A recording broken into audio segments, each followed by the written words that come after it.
Hello बच्चों, जैसा कि हमने पिछले वीडियो में बात की थी कुतुबुद्दीन ऐबक की कि वो किस तरीके से एज अ स्लेव उसने मोहम्मद गौरी के अंडर में काम किया था।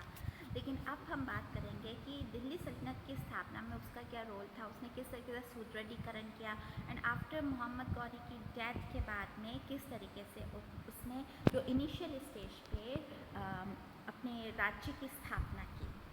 मोहम्मद गौरी के बाद उसका भतीजा गयासुद्दीन मोहम्मद गौर का शासक बना। उसमें तत्कालीन परिस्थितियों का सामना करने की योग्यता एवं शक्ति का अभाव था। परिणाम स्वरूप गौरी का विशाल साम्राज्य विघटित होने लग गया। प्रांतीय सूबेदारों ने अपने अपने क्षेत्रों में अपनी अपनी स्वतंत्र सत्ता स्थापित कर ली। किरमान का सूबेदार ताजुद्दीन यल्दौस अपने आप को गौर साम्राज्य का अधिकारी समझने लगा। उसने गजनी को भी अपने अधिकार में ले लिया। उच्च और मुल्तान के सूबेदार नासिरुद्दीन खुबाचा ने भी अपने क्षेत्र में एक स्वतंत्र शासक की भांति व्यवहार करना शुरू कर दिया। बिहार और बंगाल में खलजी सरदारों ने अपना प्रभुत्व जमाने का प्रयास किया। उत्तरी भारत के शेष क्षेत्रों तथा दिल्ली पर कुतुबुद्दीन ऐबक का अधिकार था। उसमें पर्याप्त योग्यता एवं प्रतिभा थी और गौरी ने उसे अपना प्रतिनिधि भी नियुक्त कर रखा था। गौरी की मृत्यु के बाद उसने अपने अधीन क्षेत्रों को एक स्वतंत्र मुस्लिम राज्य में परिवर्तित करने का प्रयास किया। कुतुबुद्दीन ऐबक, जिसका टाइम पीरियड हम मानते हैं 1206 से 1210 ईस्वी, ये कब की बात है? बाद में, मोहम्मद गौरी की डेथ के बाद में, राइट। कुतुबुद्दीन ऐबक का जन्म तुर्किस्तान में हुआ था। बचपन में ही उसके एक दास के रूप में बेच दिया गया था। अंत में मोहम्मद गौरी ने उसे खरीदा। ऐबक में गुणों की कमी नहीं थी, परंतु शक्ल सूरत अच्छी नहीं थी। अपनी योग्यता और कुशलता के बल पर वह गौरी का कृपा पात्र बन गया और धीरे धीरे उन्नति करते करते गौरी का एक प्रमुख सेना नायक बन गया। गौरी के भारतीय अभियानों में ऐबक ने अपने स्वामी को विजयी बनाने में महत्वपूर्ण भूमिका अदा की। तराइन के दूसरे युद्ध के बाद गौरी ने ऐबक को अपने भारतीय प्रदेशों का सूबेदार तथा प्रतिनिधि नियुक्त किया। इस पद पर रहते हुए उसने गौरी द्वारा विजित क्षेत्रों की सुरक्षा ही नहीं की, अपितु उनकी सीमाओं का भी विस्तार किया। सत्ता संभालना 1206 ईस्वी में गौरी की मृत्यु के समय ऐबक दिल्ली में था। दिल्ली के मुस्लिम सामंतों ने तत्काल उसका नेतृत्व स्वीकार कर लिया। कुछ दिनों बाद लाहौर के मुस्लिम सामंतों ने भी उसे सत्ता संभालने के लिए आमंत्रित किया।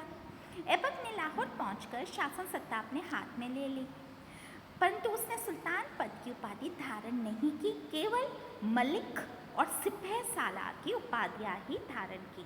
उसने अपने नाम के सिक्के भी नहीं ढलवाए, अपने नाम का खुतबा भी नहीं पढ़वाया। उसके इस व्यवहार के कारण शायद यह रहा हो कि उसे अभी तक दास्ता के बंधन से विधिवत मुक्ति नहीं मिल पाई थी। ऐबक भारत में एक स्वतंत्र तुर्की सल्तनत की स्थापना करना चाहता था, परंतु उसके लिए वह गौर वंशी शासकों से झगड़ा मोल लेना भी नहीं चाहता था। अतः उसने गौर के शासक गयासुद्दीन मोहम्मद के सामने ये प्रस्ताव रखा कि यदि वह उसे भारत के स्वतंत्र सुल्तान के रूप में मान्यता दे देगा तो ऐबक उसे ख्वारिज्म के शाह के विरुद्ध सैनिक सहायता देगा। चूँकि गयासुद्दीन के लिए ऐबक को अपनी अधीनता में बनाए रखना संभव न था और ख्वारिज्म के विरुद्ध उसे सैनिक सहयोग की भी आवश्यकता थी, अतः 1208 ईस्वी में गयासुद्दीन ने ऐबक को दास्ता से मुक्त कर दिया। उसे भारत का स्वतंत्र सुल्तान स्वीकार करते हुए उसके लिए शाही छत्र भिजवाया। इससे ऐबक की वैधानिक स्थिति मजबूत हो गई और अपने अन्य मुस्लिम प्रतिद्वंदियों को दबाने में आसानी हो गई। अब हम आते कि ऐबक को क्या क्या कठिनाइयों का सामना करना पड़ा। उसकी कठिनाइयाँ, स्वतंत्र शासक बनते ही ऐबक को अनेक कठिनाइयों का सामना करना पड़ा। जैसे पहला, ऐबक की प्रमुख समस्या गौरी के अन्य प्रभावशाली अमीर थे। वैधानिक दृष्टि से ऐबक अब भी दास था और तो अमीर उसको सुल्तान पद पर भी देखना पसंद नहीं करते थे। निज़ामी का मत है कि चूँकि गौरी अपनी मृत्यु के समय तक भी अपने गुलाम सरदारों के अधिकारी का निर्णय नहीं कर पाया था और न ही उनके ऐबक की अधीनता में छोड़ दिया गया था, इससे स्थिति गंभीर बन गई थी। कुबाचा, यल्दौस और खलजी सरदार अपने आप को ऐबक के समकक्ष समझते थे। दूसरा पॉइंट, ऐबक की दूसरी समस्या सीमांतों की सुरक्षा थी। ख्वारिज्म के शाह ने मध्य एशिया में एक विशाल साम्राज्य स्थापित कर लिया था और उसकी सीमाएं भारत के मुस्लिम क्षेत्रों को छूने लगी थी। सिंध, और झेलम के मध्यवर्ती क्षेत्र में खोखर जाति ने पुनः शक्ति संगठित कर ली थी, अतः ऐबक के राज्य को दोनों तरफ से खतरा पैदा हो गया था। तीसरा कारण, उस लाहौर तक का क्षेत्र अभी तक गजनी के शासक के अधीन रहा था और गजनी के शासक इस क्षेत्र को अपने राज्य का अंग समझते थे। गजनी का यल्दौस इस क्षेत्र को हड़पने की ताक में था, परंतु स्वयं गजनी पर ख्वारिज्म के शाह की ललचाई निगाहें टिकी हुई थी। ऐबक को भय था कि कहीं ख्वारिज्म का शासक गजनी को जीतने के बाद पंजाब पर आक्रमण न करते, अतः से मुक्त कराना चाहता था। चौथा कारण, ऐबक की एक मुख्य कठिनाई हिंदू सामंतों की बढ़ती हुई शक्ति का दमन करके राज्य में शांति और व्यवस्था की स्थापना करना था। चंदेल राजपूतों ने अपनी राजधानी कालिंजर पर पुनः अधिकार जमा लिया था। गहड़वाल राजपूतों ने भी फर्रुखाबाद और बदायूं के क्षेत्र से तुर्क अधिकारियों को खदेड़ दिया। प्रतिहार राजपूतों ने भी तुर्कों को परास्त करके ग्वालियर पर पुनः अधिकार जमा लिया था। हिंदुओं की बढ़ती हुई शक्ति ऐबक के लिए एक गंभीर चुनौती बन गई थी। कठिनाइयों पर विजय पाना, अब जो कठिनाइयाँ थी उस पर उसने किस तरीके से विजय पाई।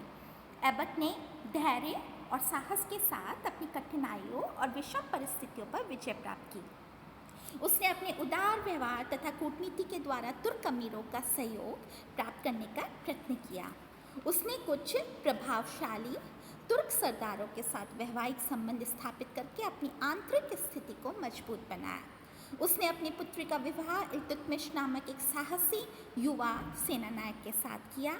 सिंध का सूबेदार उसका बहनोई था और उसने ऐबक के नेतृत्व को स्वीकार कर लिया था। बिहार और बंगाल के खलजी सरदार अभी आपसी संघर्ष में उलझे हुए थे, अतः उनकी तरफ से विशेष खतरा नहीं था। ऐबक को सर्वाधिक खतरा गजनी के सूबेदार यल्दौस से था। गौरी की मृत्यु के बाद यल्दौस ने कुबाचा पर आक्रमण करके मुल्तान को जीतने का प्रयास किया। चूँकि कुबाचा ऐबक का नेतृत्व स्वीकार कर चुका था, अतः ऐबक ने सेना सहित यल्दौस के विरुद्ध प्रयाण किया और उसे परास्त करके खदेड़ दिया। विजय से प्रोत्साहित ऐबक ने आगे बढ़कर गजनी पर भी अधिकार कर लिया। यहाँ ऐबक भोग विलास में डूब गया और उसके सैनिकों ने गजनी के नागरिकों पर अनेक प्रकार के अत्याचार किए। परिणाम स्वरूप गजनी के लोग ऐबक के विरुद्ध उठ खड़े हुए और उन्होंने यल्दौस को आमंत्रित किया। ऐसी स्थिति में केवल 40 दिन बाद ही ऐबक को वापस लौटना पड़ा। यद्यपि यल्दौस का गजनी पर पुनः अधिकार हो गया, परंतु इसके बाद उसने ऐबक अथवा कुबाचा को पुनः परेशान नहीं किया। 1206 ईस्वी में अली मर्दान खलजी नामक सरदार ने बंगाल और बिहार की सत्ता हथिया ली, परंतु उसके विरोधी खलजी सरदारों ने मौका पाकर उसे बंदी बना लिया और मोहम्मद शेरा को सिंहासन पर बिठा दिया। अली मर्दान किसी प्रकार बंदी अवस्था से भाग निकला और उसने ऐबक से सहायता की याचना की तथा ऐबक की अधीनता मानने का वचन भी दिया। ऐबक की सहायता से अली मर्दान पुनः सत्तारूढ़ हुआ। इस प्रकार बंगाल और बिहार के महत्वपूर्ण प्रांत दिल्ली सल्तनत की अधीनता में आ गए। ऐबक ने हिंदू सरदारों की बढ़ती हुई शक्ति को रोकने का भी प्रयास किया। उसने बदायूं के हिंदू सरदारों का दमन किया और अपने दामाद इल्तुतमिश को यहाँ का सूबेदार नियुक्त किया। जिन हिंदू सरदारों तथा राजाओं ने उसे कर देना स्वीकार कर लिया, उसने उन्हें अपनी भूमि का स्वामी बने रहने दिया। फिर भी यह मानना पड़ेगा कि यल्दौस और ख्वारिज्म के भय के कारण वह अपनी संपूर्ण शक्ति के साथ राजपूतों से लोहा नहीं ले पाया। वह कालिंजर और ग्वालियर को जीतने में असफल रहा। लगभग 4 वर्ष शासन करने के बाद नवंबर 1210 ईस्वी में लाहौर में चौगान खेलते समय वह अपने घोड़े से गिर पड़ा और उसकी मृत्यु हो गई। उसके बाद हम देखते हैं आराम शाह जो कि 1210 से 1211 ईस्वी तक शासक रहा था और उसका टाइम पीरियड बहुत कम था। उसके बारे में थोड़ा सा ब्रीफ में पढ़ते हैं, देन उसके बाद में हम इल्तुतमिश करेंगे। ऐबक की मृत्यु के बाद उसका लड़का आराम शाह सिंहासन पर बैठा। आराम शाह ऐबक का लड़का था अथवा नहीं, इस प्रश्न पर इतिहासकारों में गंभीर मतभेद है।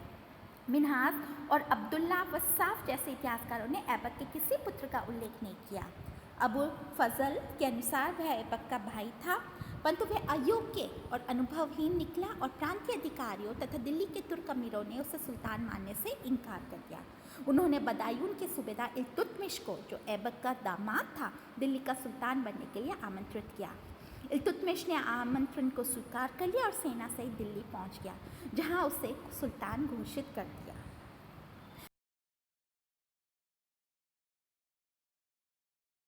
दिल्ली के निकट जूत नामक स्थान पर दोनों पक्षों में निर्णायक युद्ध हुआ, जिसमें आराम शाह पराजित हुआ और बाद में मौत के घाट उतार दिया गया। इस प्रकार इल्तुतमिश ने अपने निर्वाचन की सार्थकता को सिद्ध कर दिखाया। अब लेटर ऑन बच्चों, जो इल्तुतमिश है, जो कि बहुत